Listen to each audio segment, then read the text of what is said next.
Halo, perkenalkan nama saya Dery Putra Ramadan dengan NIM C1021191025 dari kelas Agribisnis A. Pada video kali ini saya akan menjelaskan tentang uji asumsi klasik. Untuk uji asumsi klasiknya tersendiri ada 3, yaitu normalitas, multikolinearitas, lalu yang ketiga heteroskidastisitas.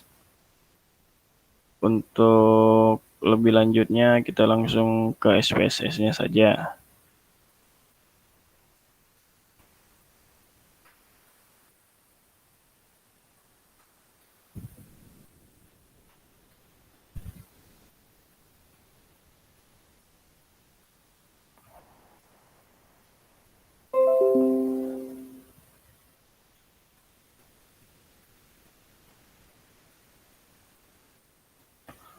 Di sini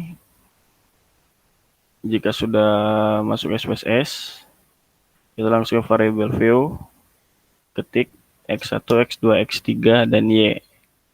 Untuk X1, X2, X3, dan Y, itu tergantung dari data yang kita punya. Untuk datanya sendiri, saya mengambil dari makalah analisis permintaan dan penawaran beras di Sumatera Utara. Lalu jika kita sudah ketik ini, X1-nya adalah harga eceran beras, X2-nya jumlah penduduk, X3-nya pendapatan per kapita, untuk Y-nya permintaan beras. Kita ke data view, kita masukkan data-data yang sudah kita kumpulkan, seperti ini. Lalu kita ke analyze, lalu ke regression, lalu ke linear. Tampilannya akan seperti ini.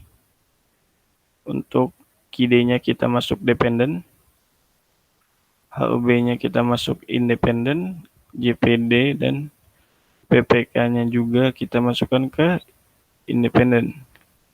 Lalu kita ke statistik, kita centang culinary diagnostic, continue. Untuk plotnya, Y-nya kita masukin yang ini, SRE SID. Untuk X-nya ZPRED. Kita centang histogram dan normal probability plot, lalu continue, lalu ke save, kita centang unstandardized seperti itu. Kita continue, lalu kita tekan OK. Kita tunggu sebentar, lalu datanya sudah terkumpul seperti ini, sudah keluar.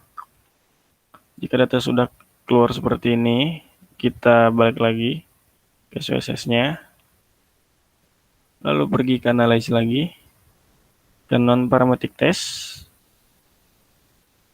legalis dialog, lalu ke satu sampel KS,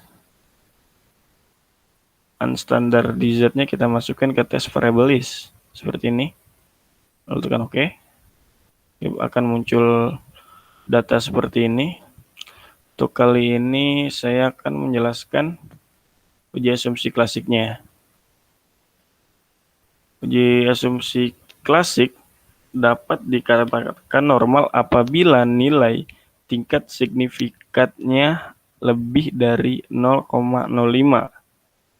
Apabila di bawah 0,5, maka dapat dikatakan tidak normal.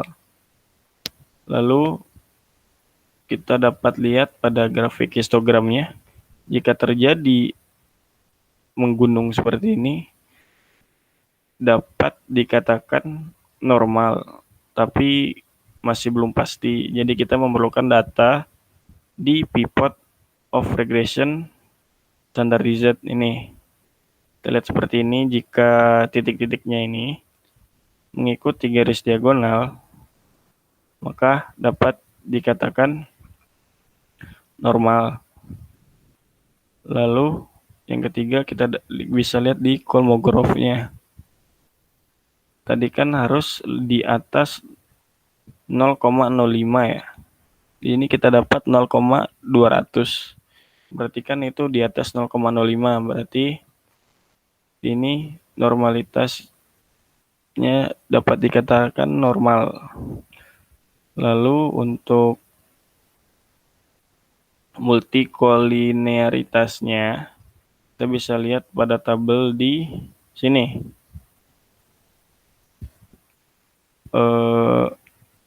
Pada uji ini, jika FIF-nya ini kurang dari 10 dan tolerance value-nya ini lebih dari 0,1, maka tidak terjadi multikolinearitasnya. Di sini dapat dilihat FIF-nya 12, 8, dan 6.